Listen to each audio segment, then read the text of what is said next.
오늘 살펴볼 주식 종목 리뷰는 여기 아주 강하게 밀어준 오늘 두산 에너빌리티 한번 좀 보도록 하겠습니다. 들어오신 분들 구독 버튼, 좋아요 버튼 한 번씩 눌러주시면 감사하겠습니다. 야, 두산 에너빌리티 오늘은 엄청 오랜만에 시원한 움직임 한번 나와줬습니다. 이게 얘가 시총이 10조 원짜리거든요. 10조 원짜리가 이 정도로 나오는 건 진짜 자주 있는 일이 아닙니다. 이 정도 상승이 10조 원짜리 나오는 게. 그래서 굉장히 의미 있는 움직임이고 기술적으로도 굉장히 중요한 움직임이 나온 거기 때문에 체크해보면서 다음 흐름들 한번 좀 보도록 할게요. 야, 이만큼 물량이 움직였는데 이슈가 없을 수가 없겠죠? 무슨 이슈가 있었냐면은 이 두산에너빌리티가 이 미국 XMR 설비를 수주를 했다라는 소식이 있었습니다. 그래서 조금 더 읽어보면은 이 미국 원전 설계업체의 이런 소형 모듈 원자로 이 SMR을 얘기를 하는 거죠. 이런 건설 프로젝트의 설비를 납품한다라는 이런 소식이 있었다라고 해요.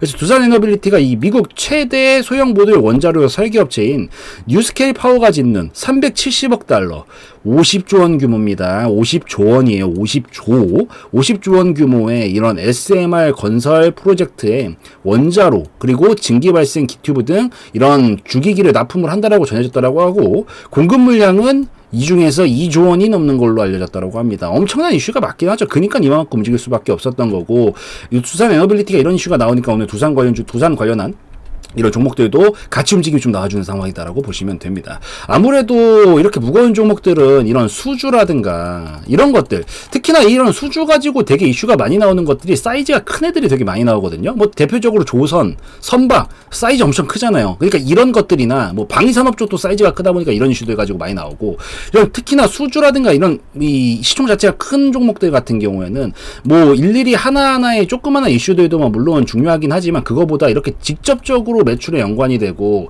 이런 펀더멘탈적인 부분에 연관이 되는 그런 이슈들을 가지고 폭발적으로 움직이려는 경향이 좀 있거든요. 그래서 그런 관점에서 봤었을 때 오늘 굉장히 중요한 이슈가 나오고, 실제로 가격이 이미 엄청나게 상승이 많이 나왔으니까 이 무거운 종목이 반응을 하고 있는 거다라고 보고 있고, 이걸 토대로 어차피 앞으로도 계속해서 이런 뭐 원자로와 관련된 뭐 원자력 이런 것들 관련돼서 지금 이슈들은 계속해서 나오고 있는 그런 상황인데, 이런 것들과 같이 엮이면서 움직임이 앞으로도 이어질 수 있는 모멘텀이 되지 않나라고 판단은 저는 하고 있어서 이 부분 이슈가 있었으니까 요거 조금 체크하시면서 보시면 좋을 것 같아요. 이렇게 그렇게 보시고, 재무도 지금 최근에 뭐 말해 뭐합니까? 영업이익 매번 늘고 있고요. 3년 연속 매출액도 계속 늘고 있습니다. 뭐 과거까지만 하더라도 뭐 단기 성적자가 좀 나고 약간 그런 불안불안한 모습이 나와주다 보니까 뭐 어느 정도 주가가 많이 빠졌다라고 보이지만 21년도에서부터 뭔가 턴이 전환이 되고 나서 움직임 잘 만들어 나가고 있거든요. 그래서 저는 이런 부분들을 반영하면서 계속 움직이지 않을까라고 보고 있고, 이번 이슈도 이런 부분들에 당연히 영향을 줄 수밖에 없기 때문에 그래서 이런 것들 토대로 만들어 나갈 거다라는 판단하에 보고 있습니다. 더군다나 더해가지고 이런 무거운 종목들은 여기서부터 보시다시피 방향성을 한번 잡기가 어려워서 그렇지, 이거 방향성 한번 잡으면 막 10년 동안 하락 나오고, 반대로 상승도 잘만 잡으면 10년 동안 막 상승 나오고 이래요. 이런 류의 종목들은 원래 무거운 종목도 우량주 하시는 분들이 원래 그 맛에 하는 겁니다. 이게 중수형주들처럼 하루에도 막 빠르게 펌핑 치다가 갑자기 막 이 끓는 냄비처럼 막 갑자기 훅 하고 또 뭐 물이 꺼지게 되면서 빠지고 이런 식의 재미로 하는 게 아니라, 이런 것들은 묵직하게 가는 재미로 하는 건데 그 근간엔 당연히 이런 것들이 있을 수밖에 없고, 이런 것 토대로 방향성 한 번만 잡으면 굉장히 길게 가기 때문에 한번 기대해 볼 수도 있는 시점이지 않을까라고 생각을 하고 있으니까 이 부분 체크하시면서 보시면 좋을 것 같아요. 그래서 그렇게 좀 보시고, 그 다음에 다시 이제 기술적으로 들어와서 오늘 또 중요한 얘기를 해드릴 건데, 결국 중요한 건 20년도, 21년도에 급등세를 엄청 크게 보여주고 나서 뭐 빠지거나 그런 움직임이 있지 않죠, 지금?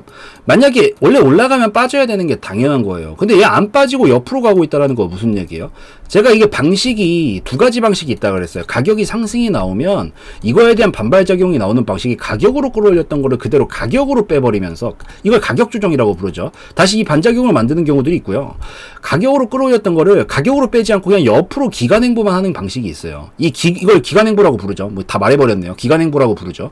근데 이 기간행보 방식을 채택을 하고 있어요. 만약에 빠졌으면 진작에 이렇게 빠지면서 여기 밑에서 이런 식으로 그림을 그렸어야 되겠지. 근데 안 빠지고 지금 3, 4년 동안 버팅기고 있다라는 것 자체부터가 매수세가 강하다라고 볼 수 있고, 그 근간에 뭐가 있었다? 재무 상태가 최근에 좋았던 부분들이 있었고, 이번 이슈도 이런 부분에 영향을 줄 수밖에 없기 때문에 결국엔 이게 신호탄이 돼서 움직일 수 있는 가능성은 충분히 있다라고 보고 있습니다. 결국 매수세는 계속 강하게 붙어 있었으니까. 그리고 오늘 자리에서 또 중요한 게 뭐냐면, 오늘 아주 중요한 신호가 나왔어요. 두 가지가 지금 겹쳐져 있는 구간인데, 뭐가 겹쳐져 있냐면, 기본적으로는 최근에 이런 식으로 어쨌든 이 박스권 안에서 하락 흐름을 이렇게 태우고 있었어요. 이런 식으로 지그재그 파동을 태우면서. 근데 이거를 돌파를 해줬다. 이 하락 흐름을, 단기 하락 흐름을 돌파를 해주게 되면서 지금 이 돌파할 때, 이런 추세를 돌파할 때 제가 뭘 확인하라고 항상 말씀드려요. 거래량 신호탄 확인하라고 말씀드리죠. 이게 그냥 돌파가 아니라 돌파가 나오면서 거래량이 터졌다는 건 확실히 나 흐름 바꿨으니까 이 흐름 토대로 이제 나는 다른 흐름으로 만들어 나가겠다라는 신호탄이라고 제가 보라고 말씀드렸어요. 근데 그 신호탄을 오늘 뽑은 거예요. 그래서 얘는 이제부터 이런 식의 뭐 하락 흐름이라든가 박스 흐름이 아니라 상승 파동을 그리기 위한 기틀이 완성이 됐다라고 판단하고 있고, 거기다가 더해가지고 단기적으로 봤었을 때 이런 박스권 그림도 같이 그려주고 있었는데 이마저도 돌파를 했다라는 건 저점을 여기 아주 강력하게 잡았다라는 신호를 다시 한번 내뿜어 줬다라고 보시면 되거든요. 이게 바로바로 가지 못하는 애들은 돌파가 제대로 안 나와요. 계속 밀린다고. 근데 돌파를 만들었다라는 것 자체부터가 여기 장기 저점 잡았다라는 신호고, 잡았으니까 위로 한번 쏴보겠다라는 얘기인 거고요. 그 다음에 하락 추세도 돌파를 만들어 줬기 때문에, 그래서 제가 봤을 때 신호탄도 나왔고, 얘는 이제부터 큰 흐름상 장기 시세로 기대할 수 있는 기틀이 완성이 됐다라는 그런 점에서 봤었을 때 충분히 의미가 있다라고 보고 있습니다. 그래서 지금부터 기대할 수 있는 자리들은, 이따가 진입 타점 이런 것들도 설명을 좀 드릴게요.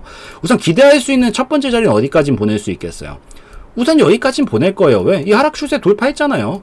상승, 하락. 지금 다시 여기 돌파했으니까 흐름 태우면서 다시 상승까지 보내게 됐었을 때, 박스권은 항상 저점 자리만 잡으면 제가 상단까지는 우선 간다라고 말씀을 드리죠. 확률적으로 매우 높습니다. 그래서 지금 이 흐름 그대로 이렇게 태우면서, 물론 우리가 일반적으로 보는 흔히 말하는 소형주들, 중소형주들, 잡주들처럼 뭐 하루 만에 장대 양봉 상한가 2연속 랠리 막 이런 것까지 기대하기는 좀 어렵겠지만, 그래도 이 무거운 종목이 왔다 갔다 흐름 태우면서 결국엔 이 박스권 상단 라인까지 도달 가능성은 굉장히 높다라고 보여요. 저점도 잡았고. 그래서 1차적으로 볼 수 있는 목표가 자리는 3만원까지는 전 무난하게 가지 않을까라고 보거든요. 그래서 보유하신 분들은 조금 여유 가지시면서, 이 어차피 흐름은 다 바꿨기 때문에 3만원까지 1차적으로 좀 기대를 해볼 수 있으니까 3만원까지 1차 목표가 잡고, 여기서 올라오면 분할로 조금 수익 챙겨주신다라는 마인드로 여기를 1차 목표가 삼아서 보시면 좋을 것 같아요. 그리고 나서 저기 이상 돌파가 나오면 그때 가서 한 번 더 찍어드릴 수 있으면 찍어드릴 건데, 저기 이상 돌파까지 마무리가 된다라고 하면은 이 정도 파동값만큼은 분명히 끌어올리려고 할 거거든요. 그렇게 봤었을 때 볼 수 있는 다음 자리는, 그 다음 자리는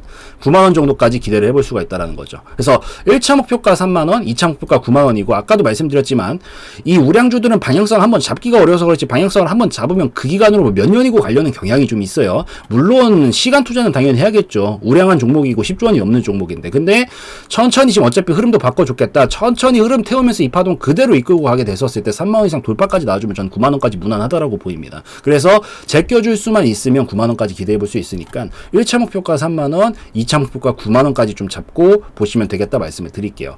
다만 여기서 이제 진입 타점은 관점이 조금 갈릴 수 있는 부분들이 있는데, 그걸 설명드릴게요. 물론 지금 다 좋아요. 정말 좋다니까요. 큰 흐름상 너무 좋습니다. 두말 하면 잔소리야. 충분히 결국에는 흐름 다 바꿨기 때문에 갈 거다라고 보고 있어요. 근데 한 가지 단기적인 타점상 봤었을 때 조금 불안한 게 있어요. 불안한 게 뭐냐면, 불안하다라기보다는 좀 시간이 딜레이 될 수 있는 부분이 뭐냐면, 어쨌든 오늘 신호탄을 분명히 뽑았어요. 의미 있어요. 좋습니다. 좋은 신호라고요. 근데 단기적으로 제가 항상 말씀드리는 거 뭐예요? 이 신호탄이 큰 흐름상 분명히 좋다니까. 좋은데 힘은 많이 썼다라는 거지. 왜? 중일자리 돌파를 해줘야 되니까. 그러니까 힘이 많이 들어갈 수밖에 없었고, 힘을 좀 썼기 때문에 거래량은 영원히 계속 뽑으면서 갈 수는 없어요. 뽑았으면 쉬고 뽑았으면 쉬어야 되기 때문에 약간 거래량 쉬어주는 반응 나오면서 눌림을 좀 한번 거칠 수는 있습니다. 이건 감안하고 보셔야 돼요. 더군다나 오늘 이슈와 함께 갭상승으로 뛰어서 출발을 시켰죠. 얘가 나중에 멀리 보내려면은 우리가 건물을 쌓을 때도 기초공사를 잘 해놔야 돼요. 이 기초공사를 안 해놓고 여기 부실공사 해놨다라는 거거든요. 여기 지금 아무것도 없어요. 시멘트도 안 채워놨다니까. 그래서 나중에 높이 쌓으려고 해도 저 멀리 올라가고서 더 높이 쌓으려면 결국 여기서 기초공사가 안 되어 있는 게 나중에 문제가 될 겁니다.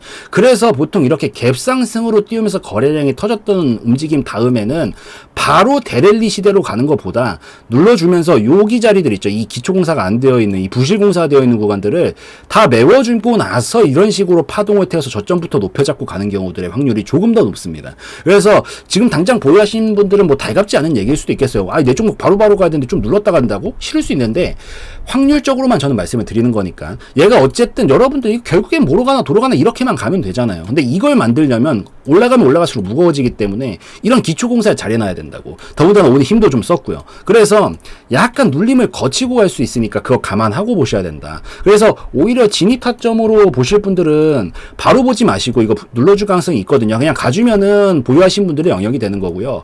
눌러주면은 요 정도 자리, 한 18,000원 정도에서 다시 눌러줬다가 이렇게 파동을 태워가지고 자리를 보낼 가능성들이 있어요. 아싸리 조금 기다렸다가 애매한 진입 타점에서 잡지 마시고 눌러줬다가 요 자리까지 다 메워주고 나서 반등 쳐주기 시작하면 고를 때 공략을 해서 아까 봤었던 3만원까지 1차 먹고 추가로 가주면은 나머지 물량 9만원까지 보시는 그런 전략으로 끌고 가는 게 훨씬 좋을 수 있으니까 요 변수 하나만 좀 기억을 하시면서 흐름은 전반적으로 지금 다 좋아졌으니까 체크하시고 보면 되겠다라고 말씀드리겠습니다. 그래서 이 정도면 충분히 이해되셨을 것 같으니까 오늘 여기까지 좀 찍고 마무리 짓는 걸로 하고요. 오늘 영상에서의 내용은 저의 개인적인 견해였으므로 참고용으로만 보시라고 말씀드리고 마무리 짓도록 하겠습니다.